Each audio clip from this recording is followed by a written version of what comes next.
Hello नमस्कार भाई सभी को।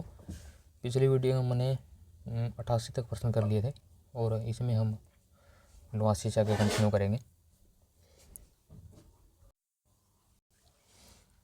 ठीक है, तो 89वां प्रश्न है, यह उत्तर पूर्वी भारत में ताज़ा पानी की सबसे बड़ी झील है और उसके ऊपर तैरते हुए फुमदियों की वजह से विश्व में एकमात्र तैरते हुए झील के रूप में इसे जाना जाता है। ठीक है, तो बताना वो कौन सी झील है। ठीक है, तो इसका उत्तर भाई ये बी लोकटक झील। भारत के मणिपुर में स्थित लोकटक झील विश्व में फ्लोटिंग झील अर्थात तैरते हुए झील के नाम से जानी जाती है और इसका क्षेत्रफल 287 वर्ग किलोमीटर है। फुमदियों एक प्रकार की जलीय वनस्पतियां हैं जो झील की सतह पर फैली हुई हैं। ठीक है, इसके बाद 90वां क्वेश्चन है, निम्नलिखित में से किस नदी को तिब्बत में सांगपो के नाम से जाना जाता है। ठीक है, तो इसका उत्तर भाई सी ब्रह्मपुत्र नदी है ये। ठीक है, इसको यारगुल सांगपो के नाम से जाना जाता है तिब्बत में और ब्रह्मपुत्र नदी अरुणाचल प्रदेश में प्रवेश करती है और इसकी लंबाई 2900 किलोमीटर है। इसके बाद भारत में खारे पानी की सबसे बड़ी झील कौन सी है। ठीक है, तो इसका उत्तर वैसी ये चिल्का झील है, सबसे बड़ी खारे पानी की झील है और यह पूर्वी तट पर स्थित ओडिशा राज्य के लेगुन अनूप झील, डल झील जम्मू कश्मीर और कलेरू झील आंध्र प्रदेश में है।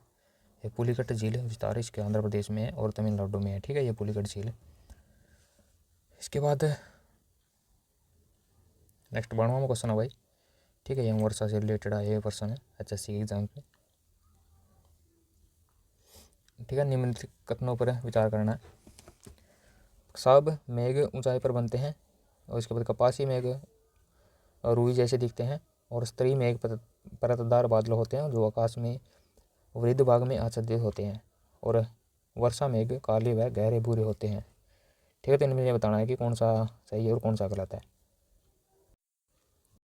पक्षाब मेघों का निर्माण 8000 से 12000 मीटर की ऊंचाई पर होता है और ये पतले तल बिखरे होते हैं।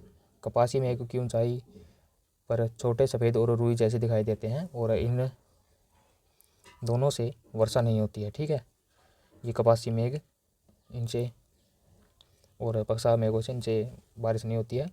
स्तरीय मेघ पक्षाब मेघ की तुलना में अधिक मोटे होते हैं और घने होते हैं और इनसे हल्की वर्षा होती है।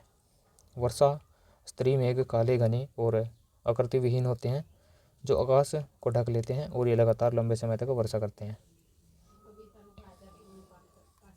इसके बाद 93वां क्वेश्चन है भाई, सर्वाधिक वर्षा वाला स्थान मानसीराम कहाँ पर है।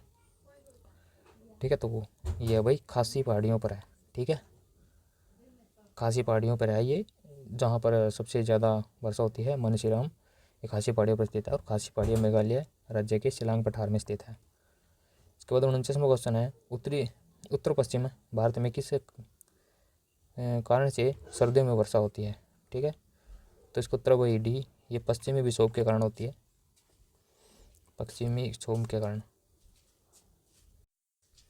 सर्दियों में मौसम उत्तर पश्चिम भारत में होने वाली जो मुख्य वर्षा है ये पश्चिमी विक्षोभ है और पश्चिमी विक्षोभ सर्दियों में भूमध्य सागर, कैस्पियन सागर और अंध महासागर से नमी से लेकर भारत के उत्तर पश्चिमी भागों में जिसमें राजस्थान, हरियाणा, पंजाब, इन आधे क्षेत्रों में पाकिस्तान व नेपाल के कुछ भागों में वर्षा करती है। ठीक है, तो इनको मावठ वर्षा भी कहा जाता है। ठीक है, मावठ वर्षा। इसके बाद नेक्स्ट 95वां में है, केरल में मानसून पूर्व वर्षा को क्या कहा जाता है, ये पूछा गया इसमें। ठीक है, तो इसको केरल में कहा जाता है मैंगो सावर।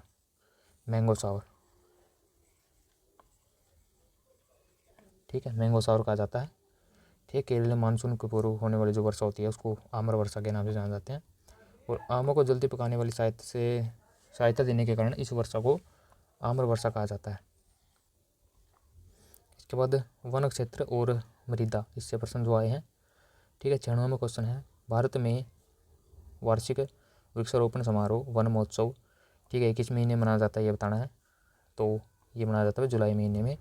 ठीक है, वृक्षारोपण समारोह और वन महोत्सव। भारत में सर्वाधिक वृक्षारोपण समारोह वन महोत्सव 1 जुलाई से 7 जुलाई के बीच में मनता है। ठीक है, और यह प्रतिवर्ष मनाया जाता है और इसकी शुरुआत 1950 में तत्कालीन केंद्रीय कृषि खाद्य मंत्री KM मुंशी द्वारा की गई थी। उसका उद्देश्य वन संरक्षण और पेड़ लगाने के लिए जनता का उत्साह पैदा करना है। ठीक है, इसके बारे में तो मेन बात यह है कि 1 जुलाई से 7 जुलाई तक ये प्रतिवर्ष लगता है। इसके बाद अंतर्राष्ट्रीय वन दिवस कब मनाया जाता है ये भाई देखना, ठीक है। तो अंतर्राष्ट्रीय वन दिवस मनाया जाता है भाई ये 21 मार्च को, ठीक है, वन दिवस।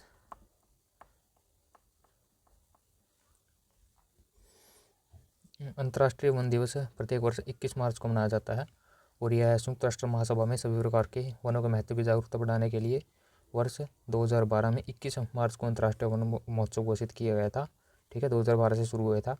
और इसके बाद 2022 की थीम वन और सतत उत्पादन और खपत, ठीक है। इसकी ये थीम थी वन और सतत उत्पादन और खपत, ठीक है। इसके बाद 58वां क्वेश्चन है, पृथ्वी के कुल भूमि आच्छादन पर वनों का लगभग कितने प्रतिशत हिस्सा है ये बताना है, ठीक है। तो इसका उत्तर भाई डी, ये है 30%। AFO वैश्विक वन संसाधन आकलन 2020 के अनुसार कुल वन क्षेत्र 4.0 बिलियन हेक्टेयर है, जो कुल भूमि के क्षेत्र का 31% है, ठीक है। विश्व के आधे से अधिक वन क्षेत्र केवल 5 देशों जिसमें ब्राज़ील, कनाडा, चीन, रूस और संयुक्त राज्य अमेरिका में पाए जाते हैं, ठीक है। तो 31% के लगभग, ठीक है। तो इसका उत्तर 30 है भाई, ठीक है। वन को त्यागा भी कहा जाता है, ठीक है। तो कौन से वन है जिसको त्यागा कहा जाता है, तो उसको उत्तर भाई भी ये उद्दीयच वन है, इनको त्यागा कहा जाता है।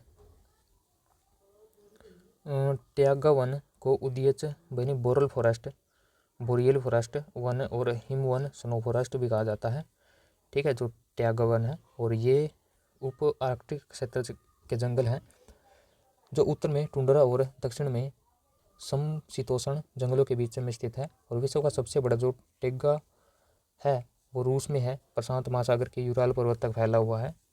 और टैगा वन में मुख्य रूप से शंकुधारी वृक्ष, सुप्रस, फर और पाइन, ये 3 वृक्ष मुख्य रूप से पाए जाते हैं, सुप्रस, फर और पाइन, ठीक है।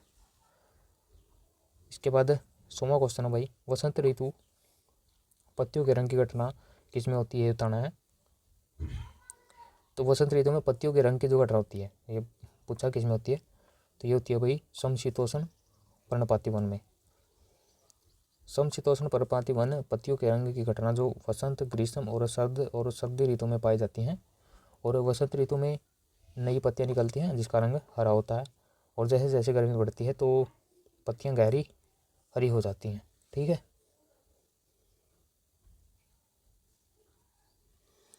ठीक है भाई, तो आज हमने 100 तक कंप्लीट कर लिए, तो उसके बाद हम नेक्स्ट वीडियो में करेंगे 101 से आगे, ठीक है। तो तब तक के लिए भाई जय हिंद, ठीक है। अगर आपने पिछली वीडियो नहीं देखी है तो वो देख लेना, ठीक है। जय हिंद।